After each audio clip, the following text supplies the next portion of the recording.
ये है आम जिंदगी।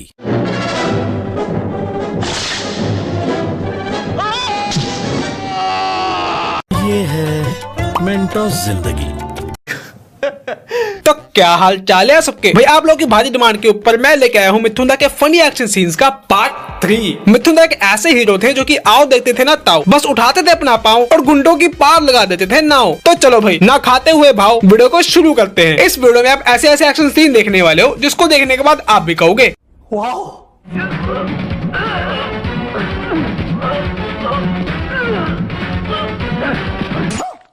इस वीडियो को देखते समय मुझको ये लग रहा था कि मिथुन दा की छाती में अब हुआ छेद, लेकिन मैं तो भूल ही गया था ये तो आयरन मैन के परदादा हैं। इनकी छाती किसी आम इंसान की छाती नहीं है, बल्कि इनकी छाती तो आयरन मैन की सूट से भी तगड़े मटेरियल से बनी है। कोई शक? सरिया की क्या मजाल कि वो मिथुन दा की छाती को चीर के आगे निकल जाए। भाई सरिया तो फिर भी नुकीला नहीं होता, लेकिन सरिया की जगह पे अगर यहाँ पे तीर, त्रिशूल, चाकू, तलवार भी होता ना तो भी इनको कुछ नहीं होता। कोई शक नहीं। नागिन डांस करने की लिस्ट में नंबर 1 पे आते हैं मिथुन दा। ये बंदा नाचते समय तो नागिन डांस करता ही है, लेकिन लड़ते समय भी नागिन डांस करने से बिल्कुल भी हिचकिचाता नहीं है।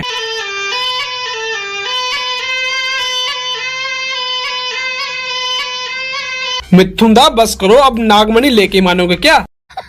तो भाई मिथुन दा अपने मन के अंदर आस लगा के बैठे थे कि ये बंदा इनको नागमणि देगा, लेकिन इस बंदे के पास नागमणि नहीं होती है। तो अपने मिथुन दा इस बंदे को अपने हाथों से डस लेते हैं।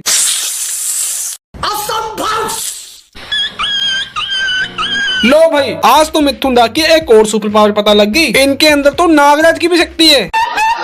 जैसे कि आपको पता है कि मिथुन दा को अगर हथियार नहीं मिलते ना तो वो कैसे भी जुगाड़ करके हथियार बना लेते हैं और किसी भी चीज को हथियार बना के सामने वाले बंदे को जान से मार डालते हैं। तो ऐसे ही कुछ होता है इस सीन में। ये दोनों गुंडे इस गोडाउन में कुछ करने आते हैं, लेकिन अपने इंस्पेक्टर साहब बैठे होते हैं। इनके पास रिवॉल्वर भी होती है, लेकिन नहीं, इनको रिवॉल्वर का इस्तेमाल नहीं करना, इनको तो अपना जुगाड़ लगाना था। तो ये भाई साहब कोक की कांच वाली बोतल उठाते हैं और गुंडों के सिर में मारते हैं। चलो यहाँ तक तो सीन सही लगता है, लेकिन अब देखो क्या होगा।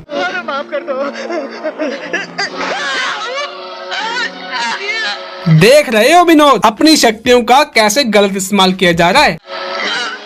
मिथुन दा ने ये बोतलें तोड़ के नहीं फेंकी, बल्कि साबुत फेंक दी और ये बोतलें गुंडों के पेट में जाके ऐसे घुस गई जैसे कि ये बोतलें नहीं तेज धार वाली चाकू हो। सही बात है। मिथुन दा अपनी फिल्मों में बहुत बड़े बड़े स्टंट करते थे, लेकिन इनसे भी ज्यादा आगे होते थे इनके गुंडे।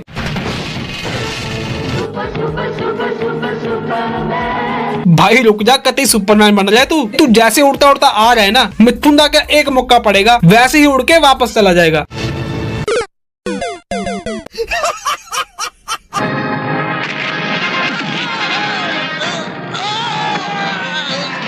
पहले तो ये बताओ ये दीवार किसने बनाई? इतनी सस्ती इतनी नकली दीवार, इससे पक्की दीवार तो मिट्टी की बन जाती है। दीवार बनाने के लिए बस ईंट नहीं लगती, बल्कि रेता और सीमेंट भी लगता है, जिनको मिला के मसाला बनता है। लेकिन इस दीवार में मसाला कहाँ है? इससे ज्यादा मसाला तो रजनीगंधा में निकल जाता है। इस सीन में मिथुन दा आते हैं लड़की को बचाने के लिए, क्योंकि ये गुंडे लड़की को तंग कर रहे होते हैं और तंग भी देखो कैसे कर रहे हैं। भाई कैसे गुंडे हो तुम गुंडों का नाम भी डुबा रहे हो और भूतों का भी। भाई भूतों के पास इतना टाइम कहाँ कि वो जाके लड़की छेड़े, पर कोई बात नहीं, मिथुन दा आ रहे हैं, तुमको अभी बताते हैं। बस हवा निकल गई। भाई ये लोग तो झूठ मूठ का भूत बन रहे थे, लेकिन इनको ये नहीं पता कि मिथुन दा तो इनसे भी बड़े भूत हैं। जब मिथुन दा ने किसी को डराना होता है, किसी को मारना होता है ना, तो इनके अंदर भूतों वाली पावर आ जाती है। ये गुंडे को दूर दूर तक भगा भगा के मारते हैं।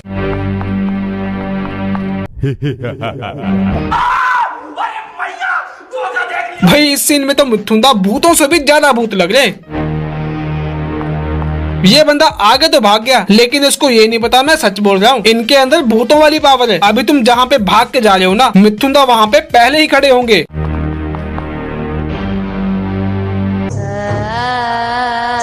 फिर से आ गए रे बाबा। वाह मिथुन दा वाह, हमको ये तो पहले से पता था कि आपके अंदर सुपर हीरो वाली सारी पावरें हैं, लेकिन ये नहीं पता था कि आपके अंदर भूतों की पावर भी है। आज तो हमने देख ही लिया। आपने फिल्मों में देखा होगा कि एक्टर लोग अपनी मूवीज में बड़े ही अलग अलग तरह के स्टंट करते हैं। आपने हीरो को 2 बाइक के ऊपर स्टंट करते हुए देखा होगा, 2 कार के ऊपर स्टंट करते हुए देखा होगा, 2 ट्रकों के ऊपर स्टंट करते हुए देखा होगा, लेकिन अपने मिथुन दा इन सब से हटके हैं। ये कार बाइक इन पे स्टंट नहीं करते, ये तो घोड़ों के ऊपर स्टंट करते हैं, वो भी एक नहीं 2-2।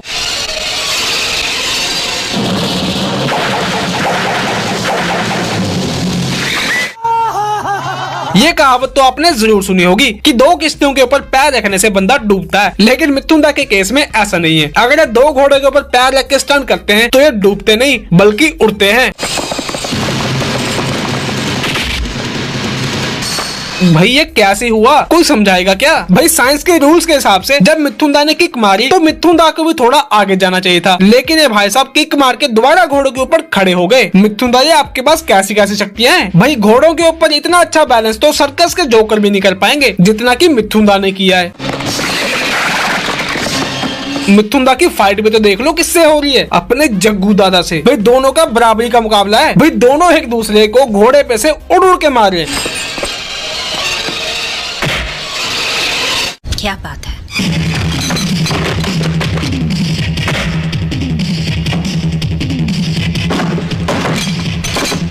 इनको कुछ मारने के लिए नहीं मिला तो ये दोनों लोगों के घरों की खिड़कियां और दरवाजे तोड़ के लड़ रहे हैं। बताओ तुम दोनों आपस में लड़ते लड़ते मरो या ना मरो, लेकिन जिस हिसाब से तुम गांव के लोगों के दरवाजे खिड़कियां दीवारें तोड़ रहे हो ना, वो तो तुम्हें जान से पक्का मार डालेंगे। सही बात है।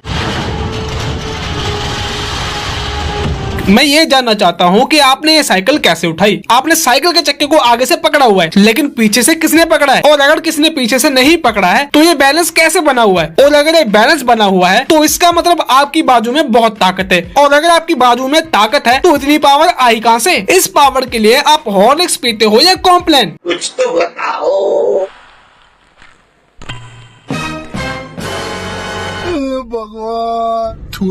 मिथुन दा के पास इतनी पावर थी, कभी कभी तो ये आउट ऑफ कंट्रोल हो जाते थे और अपनी पावर का प्रदर्शन करने के लिए ये कुछ भी करते थे। तो ऐसे ही मिथुन दा एक बार प्रैक्टिस कर रहे थे और ये लड़की को कह रहे थे कि मेरे पाँव पे मारो, हाथ पे मारो। मिथुन दा चेक कर रहे थे कि इनके अंदर कितनी पावर है। फिर मिथुन दा ने ओवर कॉन्फिडेंट होके लड़की को कहा यहाँ पे मारो। बस यहीं पे कर दी मिथुन दा ने गलती। मिथुन दा, आपको पता नहीं क्या, यहाँ पे छोटा दिमाग होता है। इधर छोटा दिमाग होता है, आदमी मर जाता है।